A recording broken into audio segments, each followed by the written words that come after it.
বসে কীর্তনের আসনে বসে করবেন। আর কতদিন, বেশি দিন নয়, জায়গা ছেড়ে দিতে হবে। কালকে মালদার মাথাবাড়িতে কি হয়েছে দেখেছেন তো টিভিতে? এখনো সময় আছে, হিন্দু এক হয়ে যাও। জীবনে কিন্তু দুর্দিন আসতে বেশি বাকি নেই, দুর্দিন খুব সামনে এসে পড়েছে। এখনো যদি নাকে তেল দিয়ে ঘুমিয়ে ঘুমিয়ে থাকো না, কদিন পরে নাক টিপে তেল বের করে নিয়ে চলে যাবে। শাস্ত্র যদি না পড়ো সংসার হারিয়ে ফেলবে, অস্ত্র যদি না ধরো দেশ হারিয়ে ফেলবে।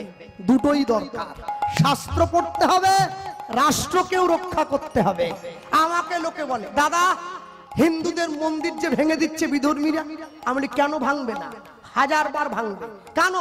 দেবদেবীদের হাতে অস্ত্র থাকে আর ছেলে মেয়েদের হাতে মোবাইল থাকে, মন্দির তো ভাঙবে, মন্দির তো ভাঙবে। মা কালী খড়গ নিয়েছে। মা কালীকে গোটা সমাজের মায়েদের প্রতীক। প্রতিটা মায়ের মধ্যে কালী আছে। যেদিন সমাজে দুষ্টের প্রকোপ বাড়বে, তোমরা খড়গ হাতে নাও, দেখবে দুষ্টের দমন হবে, শিষ্টের পালন হবে। না না, কামড়াতে বলিনি, ফোঁসতো করতে পারে। আমাদের গ্রামে একটা পাশে একটা মসজিদ আছে, আপনাদের দিকে আছে কিনা আমি জানি না। আজ পর্যন্ত দেখাতে পেরেছেন কোন মুসলমান বাড়ির ছেলে মসজিদে যাওয়ার সময় লাল গেঞ্জি আর জিন্সের প্যান্ট পরে যাচ্ছে? যায় না। কিন্তু কি পরে? সাদা লুঙ্গি পরে, সাদা পাঞ্জাবি পরে, সাদা টুপি পরে। ধর্ম কতটা বোঝে এ প্রশ্নে আমি যাচ্ছি। 10 বছরের ছেলে, মুসলমান বাড়ির ছেলে, সে ধর্ম সম্বন্ধে কি বোঝে ওটা আমার থেকে আপনারা ভালো বোঝেন। কিন্তু ধর্মস্থানে যাওয়ার জন্য যে পোশাক, সেটা কিন্তু পড়েছে, বাড়ির লোক শিখিয়ে দিয়েছে। লুঙ্গি পর, তাও লুঙ্গিটা আবার গোড়ালির উপরে পড়তে হয়, ওদের ধর্মে নিয়ম আছে। আমার অনেক মুসলমান বন্ধু বান্ধব আছে, দেখবেন ওরা পাঞ্জাবি পরলেও পাঞ্জাবির যে ট্রাউজার প্যান্টটা পরে ওটাই গোড়ালির উপরে পড়ে, নিচে নয়। ওটা ওদের ধর্মের শিক্ষা। হ্যাঁ, লুঙ্গিটা উপরে পড়ে, পাঞ্জাবিটা বড়, টুপিটা পরে, এরপরে মসজিদে যায়। আচ্ছা বলুন তো, 10 বছরের মুসলমান বাড়ির ছেলে নিজের ধর্মস্থানে যাওয়ার সময় ধর্মের পোশাকটা পরে ধর্মস্থানে যায়, তাহলে কোন হিসেবে নির্লজ্জ বাঙালি কীর্তন শুনতে আসে লুঙ্গি পরে? কবে চেতনা হবে? মায়েরা কীর্তন শুনতে এসে পা মেলে দেয় সামনের দিকে, কবে ঘুম ভাঙবে? হ্যাঁ, পায়ের ভবিষ্যৎ করে নাও, আগের দিকে এরকম করে মেলে। মানুষে হরিনাম শুনতে এসে বসে বিড়ি খাচ্ছে, খৈনি খাচ্ছে, ভগবানের নাম শুনতে এসেছে, টাইম পাস করছে, ভগবানের প্রতি শ্রদ্ধা নেই। ঈশ্বরের প্রতি শ্রদ্ধা না থাকলে ঈশ্বরের মহিমা অবলোকন করা যায় না, সম্ভব হয় না।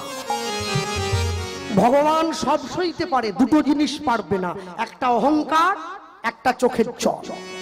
ভগবান জীবনে 2 বার হাসে। কখন? প্রথম হাসে যখন নার্সিংহোমের বিছানায় রুগী গিয়ে শুয়ে থাকে, ডাক্তার গিয়ে রুগীর সামনে দাঁড়িয়ে বলে আপনার কোনো চিন্তা নেই, আমি যখন আছি আপনি বাঁচবেন।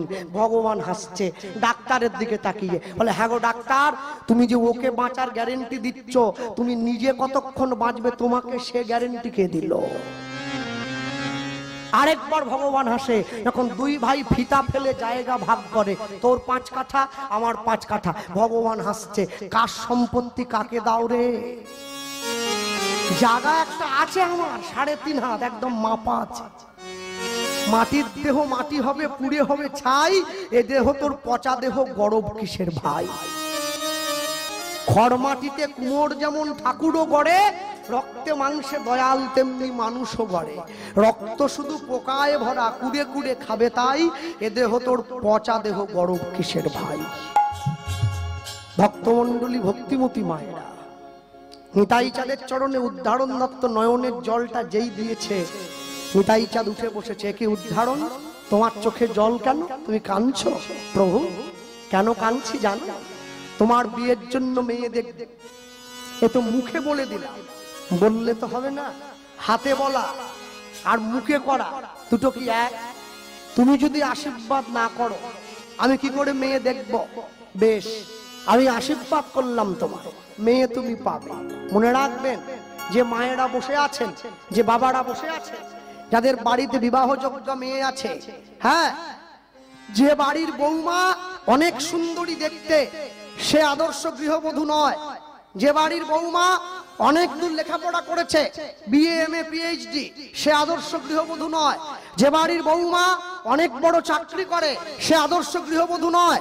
যে বাড়ির বৌমা অনেক ভালো রান্না করে, সে আদর্শ গৃহবধূ নয়। যে বাড়ির বৌমা, যে বাড়ির স্ত্রী, যে বাড়ির পুত্রবধূ পরিবারের সকলের হাত ধরে আমার মহাপ্রভুর চরণতলে পৌঁছে দিতে পারে, সেই হচ্ছে আদর্শ গৃহবধূ। আদর্শ গৃহবধূ কি এত সোজা? সবাই হয়ে যেত, সবাই তো হয়ে যেত। লটারির টিকিট কাটছে সবাই, সকলে পাবে না, পাবে যে কোনো একজন। হ্যাঁ, আর কথা